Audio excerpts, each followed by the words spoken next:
MDH chana masala. ಈಗ ಕಡಲೆ ಇರಲಿ, ಹಲಸಂಡೆ ಬೀಜ, ಕಪ್ಪು ಕಡಲೆ ಅಥವಾ ಬಿಳಿ ಕಡಲೆ, ಎಲ್ಲವೂ ಸ್ವಾದಿಷ್ಟವಾಗುತ್ತೆ. MDH. ಸರ್ಕ್ಯುಲೇಷನ್ ಇಲ್ಲದ ಪತ್ರಿಕೆಗೆ ಜಾಹೀರಾತು ನೀಡಿದ ಸರ್ಕಾರ. ಬಿಜೆಪಿಗೆ ಸಿಕ್ತು ಮತ್ತೊಂದು ಅಸ್ತ್ರ. ಕೋಗಿಲು ಸಂತ್ರಸ್ತರಿಗೆ 26 ಮನೆ ಹಂಚಿಕೆ ಫೈನಲ್. ಬಾಂಗ್ಲಾದವರಿಗೆ ಮನೆ ಎಂದ ಬಿಜೆಪಿ. ಥಣಿಸಂದ್ರದಲ್ಲೂ ಬುಲ್ಡೋಸರ್ ಸದ್ದು. ಇದೆಲ್ಲವನ್ನ ನೋಡೋಣ ಸಮಗ್ರ ನ್ಯೂಸ್ ಟಾಕ್ ನಲ್ಲಿ. ರಾಜ್ಯ ಸರ್ಕಾರದ ಸುತ್ತ ಮತ್ತೊಂದು ವಿವಾದ ಸುತ್ತಕೊಂಡಿದೆ. ಕರ್ನಾಟಕದಲ್ಲಿ ವಿತರಣೆಯೇ ಆಗದ, ಸರಿಯಾಗಿ ಸರ್ಕ್ಯುಲೇಷನ್ ಇಲ್ಲದ ಗಾಂಧಿ ಒಡೆತನದ ನ್ಯಾಷನಲ್ ಹೆರಾಲ್ಡ್ ಪತ್ರಿಕೆಗೆ ರಾಜ್ಯ ಕಾಂಗ್ರೆಸ್ ಸರ್ಕಾರ ಜಾಹೀರಾತು ನೀಡಿ ಕೋಟಿ ಕೋಟಿ ರೂಪಾಯಿಯ ಹಣ ಸಂದಾಯ ಮಾಡಿದೆ.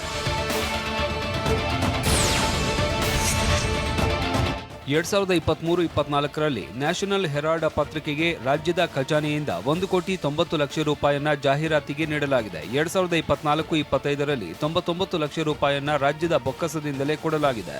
ಹೀಗಾಗಿ ರಾಷ್ಟ್ರೀಯ ಮಟ್ಟದ ಪತ್ರಿಕೆಗಳಿಗೆ 2024-25ರಲ್ಲಿ 1,42,00,000 ಖರ್ಚು ಮಾಡಿರುವ ಸರ್ಕಾರ ಇದರಲ್ಲಿ 99 ಲಕ್ಷ ರೂಪಾಯಿಯನ್ನ ನ್ಯಾಷನಲ್ ಹೆರಾಲ್ಡ್ ನೀಡಿದೆ.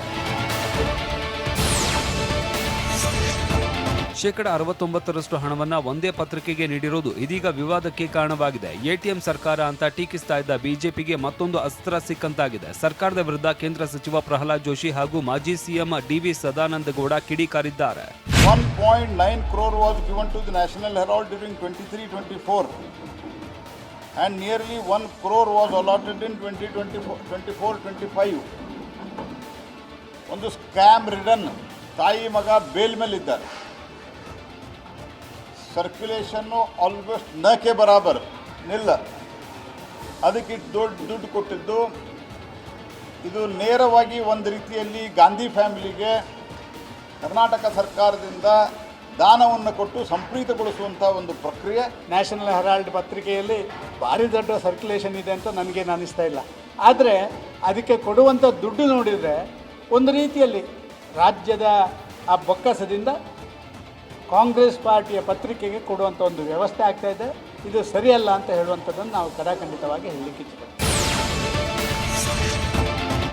ನ್ಯಾಷನಲ್ ಹೆರಾಲ್ಡ್ ಪ್ರಕರಣದಲ್ಲಿ ರಾಜ್ಯದ ಕಾಂಗ್ರೆಸ್ ನಾಯಕರಿಗೆ ತಟ್ಟಿದ ಬಿಸಿ ಈಗ ರಾಜ್ಯ ಸರ್ಕಾರಕ್ಕೂ ತಗುಲಲಿದೆ. ಆದರೆ ರಾಜ್ಯ ಸರ್ಕಾರ ಮಾತ್ರ ಜಾಹೀರಾತು ವಿಚಾರದಲ್ಲಿ ತನ್ನನ್ನು ಸಮರ್ಥಿಸಿಕೊಳ್ಳುವ ರೀತಿಯಲ್ಲಿದೆ. ಈ ಬಗ್ಗೆ ಪ್ರತಿಕ್ರಿಯಿಸಿರುವ ಡಿಸಿಎಂ ಡಿಕೆ ಶಿವಕುಮಾರ್ ಯಾವ ಪತ್ರಿಕೆಗೆ ಬೇಕಾದರೂ ಜಾಹೀರಾತು ನೀಡೋದಕ್ಕೆ ಅವಕಾಶ ಇದೆ ಎಂದಿದ್ದಾರೆ. ಎಲ್ಲ ಸರ್ಕಾರಗಳಿಗೂ ಯಾವ ಪೇಪರ್ ಬೇಕಾದ್ರೂ ಕೊಡ್ಬೋದು ಅಂತ ಅಧಿಕಾರ ಇದೆ. ಆ ಪ್ರಕಾರ ಅವರು ಕೊಡ್ತಾ ಇದ್ದಾರೆ.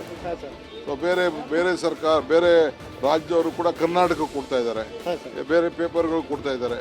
ನಾವು ಅದನ್ನೆಲ್ಲ ಕ್ವಶನ್ ಮಾಡೋಕ್ಕಾಗ್ತದ? ಕೋಗಿಲು ಸಂತ್ರಸ್ತರಿಗೆ 26 ಮನೆ ಹಂಚಿಕೆ ಫೈನಲ್ ಆಗಿದೆ. ಕರ್ನಾಟಕದ ಬೇರೆ ಭಾಗದಿಂದ ಬಂದು ಬೆಂಗಳೂರಲ್ಲಿ ನೆಲೆಸಿದ್ದವರ ಪಟ್ಟಿ ರೆಡಿಯಾಗಿದ್ದು, ಕೋಗಿಲು ಲೇಔಟ್ನಲ್ಲಿ 5 ವರ್ಷ ವಾಸವಿದ್ದವರಿಗೆ ಮನೆ ಹಂಚಲಾಗ್ತಾ ಇದೆ. ಹಾಗೆ ಮಾತೃಭಾಷೆ ಬೇರೆಯದ್ದಾಗಿದ್ದರೂ ಕರ್ನಾಟಕದವರಾಗಿರಬೇಕು ಎಂಬ ಮಾನದಂಡ ಅನುಸರಿಸಲಾಗಿದೆ. ಒಂದೇ ಕುಟುಂಬ ಒಂದಕ್ಕಿಂತ ಹೆಚ್ಚಿನ ಅರ್ಜಿ ಸಲ್ಲಿಸಿದ್ದಲ್ಲಿ ರೇಷನ್ ಕಾರ್ಡ್ ಪರಿಗಣಿಸಲಾಗಿದೆ. ಹಾಗೆ ವೋಟರ್ ಐಡಿ, ರೇಷನ್ ಕಾರ್ಡ್, ಮಕ್ಕಳ ಶಾಲಾ ದಾಖಲಾತಿ ಪತ್ರವನ್ನು ದಾಖಲೆಗಳಿಗೂ ಆದ್ಯತೆ ಕೊಟ್ಟು ಪರಿಶೀಲನೆ ನಡೆಸಲಾಗಿದೆ. ಕೋಗಿಲು ಅಕ್ರಮ ನಿವಾಸಿಗಳಿಗೆ ಮನೆ ನೀಡೋದಕ್ಕೆ ಸರ್ಕಾರ ನಿರ್ಧರಿಸಿದ ದಿನದಿಂದಲೂ ಬಿಜೆಪಿ ನಾಯಕರದ್ದು ಒಂದೇ ವಾದ. ಬಾಂಗ್ಲಾದವರಿಗೆ ಮನೆ ನೀಡ್ತಾ ಇದ್ದಾರೆ ಅಂತ ಆರೋಪಿಸ್ತಾ ಇದ್ದಾರೆ. ಭಾಷಾವಾರು ಪಟ್ಟಿ ರಿಲೀಸ್ ಮಾಡಿರುವ ಸರ್ಕಾರ ಬಿಜೆಪಿಗೆ ಕೌಂಟರ್ ಕೊಟ್ಟಿದೆ. 2022ರಿಂದ 2025ರ ಅವಧಿಯ ತಹಶೀಲ್ದಾರ್ಗಳಿಗೆ ಕೋಗಿಲು ಭೂ ಒತ್ತುವರಿ ವಿಚಾರಣೆ ಬಿಸಿ ತಟ್ಟುವ ಸಾಧ್ಯತೆ ಇದೆ. ಯಾಕಂದ್ರೆ ತನಿಖೆ ವೇಳೆ ಸ್ಫೋಟಕ ಸಂಗತಿಗಳು ಬಯಲಾಗಿವೆ. ಕೋಗಿಲು ಲೇಔಟ್ನ ಕೆಲ ನಿವಾಸಿಗಳ ಬಳಿ ತಾತ್ಕಾಲಿಕ ಹಕ್ಕುಪತ್ರ ಇದೆ. ಇದೇ ಹಕ್ಕುಪತ್ರ ಹಿಡಿದು ನೋಂದಣಿಗಾಗಿ ನಿರಾಶ್ರಿತರು ಅಲೆದಾಡಿದ್ರು ಎನ್ನಲಾಗಿದೆ. ಇದರ ಜೊತೆಗೆ ಕೆಲವರಿಗೆ ನಕಲಿ ಹಕ್ಕುಪತ್ರವನ್ನು ನೀಡಲಾಗಿದೆ ಎಂಬ ಆರೋಪವೂ ಇದೆ. ಕೋಗಿಲು ಬಳಿಕ ಥಣಿಸಂದ್ರದ ಸಾರಾಯಿ ಪಾಳ್ಯದಲ್ಲೂ ಅಕ್ರಮ ಮನೆಗಳನ್ನು ತೆರವು ಮಾಡಲಾಗಿದೆ. ನಿನ್ನೆ ಜೆಸಿಬಿಗಳು ಗರ್ಜಿಸಿದ್ದು ಸುಮಾರು 60 ಮನೆಗಳ ಪೈಕಿ 70% ಕಾರ್ಯಾಚರಣೆ ಮುಗಿದಿದೆ. ಇವತ್ತು ಕೂಡ ಕಾರ್ಯಾಚರಣೆ ಮುಂದುವರಿಯುವ ಸಾಧ್ಯತೆ ಇದೆ. ಯಾವುದೇ ಮಾಹಿತಿ ಅಥವಾ ನೋಟಿಸ್ ನೀಡದೆ ಮನೆಗಳ ತೆರವು ಮಾಡ್ತಾ ಇದ್ದಾರೆ ಅಂತ ಸ್ಥಳೀಯರು ಆಕ್ರೋಶ ಹೊರಹಾಕಿದ್ದಾರೆ. ಯಾಕೆ ಈಗ ಬಂತ ಸ್ವಾದ? ಖಂಡಿತ ಈಗ ಬಂತು ಅಸಲಿ ಸ್ವಾದ. MDH chunky chaat masala life ಅಲ್ಲಿ ಅಸಲಿ ಸ್ವಾದ ತರುತ್ತೆ. ಅಸಲಿ ಮಸಾಲ, ಎಸ್ ಎಸ್ MDH.